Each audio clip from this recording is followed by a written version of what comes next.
first ready ಇದೆ ನಿಮಗೆ minimum 14 place ಓಡಬೇಕು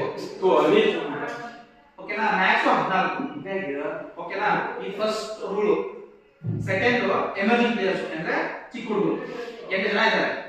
8 ಜನದಲ್ಲಿ ಪ್ರತಿ ಟೀಮಿಗೆ ಇರಲೇಬೇಕು ಓಡಬೇಕು ನೀವು ಇಲ್ಲ ಅನ್ನೋದು ಓಡಬೇಕು ಆ ಇಬ್ಬರಲ್ಲಿ ಒಬ್ಬರನ್ನ ಆಡಿಸಲೇಬೇಕು ಕಂಪಲ್ಸರಿ ಪ್ಲೇಯಿಂಗ್ ಅಲ್ಲಿ ಇರಬೇಕು ಟಾಪ್ 11 ಅಲ್ಲಿ ಒಬ್ಬ ಆಡಬೇಕು ಆಡಲೇಬೇಕು ಅವರು ಓಕೆನಾ ಕ್ಲಿಯರ್ ಆಗುವುದು ನೋಡಿದಪ್ಪ ಒಬ್ಬರು ಇದ್ದಾನೆ ಇಬ್ಬರು ಕೂಡ ಒಬ್ಬರು ಆಡಿಸಲೇಬೇಕು ಇಬ್ಬರು ಅದಕ್ಕೆ 15 ಜನ ತಿಳ್ಕೊಳ್ಳೋದು ಈಗ ಅದು ಸಾಕು ನನಗೆ ಏನು ಜಾಸ್ತಿ ಕೊಡ್ತೀನಿ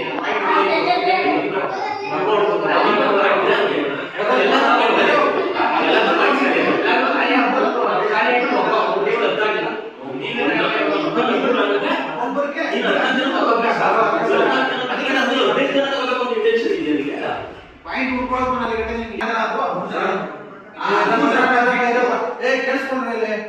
ಒಂದ್ಸರಿ ಟೀಮ್ ರೆಡಿ ಆದ್ರೆ ಆಪ್ಷನ್ ಆದ್ಮೇಲೆ ಅದೇ ಟೀಮ್ ಆಡಿಸ್ಬೇಕು ನಾಳೆ ದಿನ ಒಬ್ರು ಬರ್ಲಿಲ್ಲ ಇಬ್ರು ಬರ್ಲಿಲ್ಲ ಅಂದ್ರೆ ಮ್ಯಾನೇಜ್ಮೆಂಟ್ ಎಷ್ಟು ಜನ ಅದನ್ನ ಆಡಿಸ್ಬೇಕು 10 ಜನ ಅದನ್ನ ಆಡಿಸ್ಬೇಕು 8 ಜನ ಇದನ್ನ ಆಡಿಸ್ಬೇಕು ಅದನ್ನ 10 ಜನ ಅಂದ್ರೆ 10 ನಿಮಿಷ ಅದಕ್ಕೆ ಕೊಡ್ಬೋದು ಟೈಮಿಗೆ ಬಟ್ ಅದಕ್ಕಿಂತ ಮೇಲೆ ಅರ್ಧ ಗಂಟೆ ಮುಕ್ಕಾಲು ಗಂಟೆ ಜಾಸ್ತಿ ಆದ್ರೆ ಎಷ್ಟು ಜನ ಅಂತ ಅದನ್ನ ಆಡಿಸ್ಬೇಕು ಅವ್ರು ಹೋದಾಗ ವೇಟ್ ಮಾಡೋದು ಟೈಮಿಂಗ್ ಕಮ್ಮಿ ಇದೆ ಎಲ್ಲರೂ ಮುಗಿಸಬೇಕು